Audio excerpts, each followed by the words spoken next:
Hey, what's up guys? Kusoo dhawaada mar labaad channelkayga. Waa caawiya habeenkii sheekooyinka iyo maxaad haysaa iyo hawraaraha.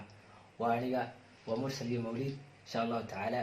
Marka waxaan leeyahay kusoo dhawaada. Caawana waxaan idin wadaagaynaa sheekooyinkii qarniga. Idinkuna waxaad haysaan comment inagu soo gudbiya insha Allah taala. Marka aynu gudubno sheekada koowaad. Beriga waxa dhacday nin baa geeriyooday. Ninkii markuu geeriyooday ayaa la kanfay waxaana lagu waday xabaalaha. markii intii xabaasha markii la geeyay ayaa waxa dhacday habeen bay ahayd waqtiguna uu madoobaa shaacuga madoobaaday nin waalan baa markaa xabaashii ninka loo qoday ku dhacay ilkii uu isku eegay dabeetana ninkii waa waalay oo garanaysa isaga de ilaahay baa xiska qaaday oo garanaysa dabeetana nin kale loo soo diray xabaashii la dhibay iyo xabaashan in ilku waasac yahay oo ninka leegiyay ninka meedka leeyahay bararada soo eeg garanaysa ninkii markuu xabaashii ku dhacay ayaa ninkii waa la ku soo booday dabeetana qacmuhu qabsaday wuxuu ku yiri mar rabo magarasa ninkii waa dhaxintii uu iskala garowaayay meel joogo magarasa waasuu ku leeyahay aroor wallahi aniga ma ahe marxuumkii waa la soo siday marxuumkii waa la soo siday waa iyo sheekadeena koowaad sheekadeena labaad waxaan inoo wadaagi doonaa Mursal insha Allah taala waxaad noo saacaaba way Nasro markaan maxaad oran lahayd sheekada maxaan u bixinaynaa wallahi sheekada doon waxaan u bixinaynaa ninkii sasaybaan u bixintay malaa way ana sheekadan caawidina wadaagaya waxa weeye waa isla xabaashaasuune beriba waxa jirtay nin xabaalaha ilaalin jiray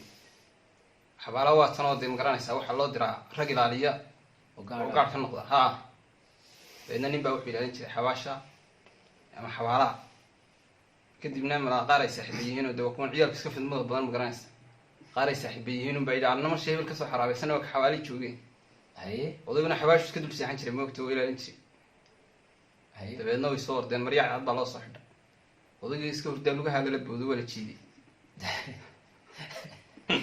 ayaa taxaafada wax ka dhiban ninkii uu iskaga jiro uu soo boodo wuxuu arkay 20 maryaa cad oo ka yad dul yaacay magaranaysa alla ilaahay wuxuu sii magaranaysa qubuuri baa laga wada baxay maanta ragga soo qabanaan midna haleeshanayo dabeedna uu ordo odayga waa daba ordo madaxweynaha uu ka tagay qof hurdo magaranaysa kabayntu haleelayo ma qof hurdo ka kacay oo nin dheeralowsanay warbays kama hayo adigu raggi waa dul dhigay ninka oo gaari waa wuxuu cadaba cararo intuu istaagay dib markuu xiiqay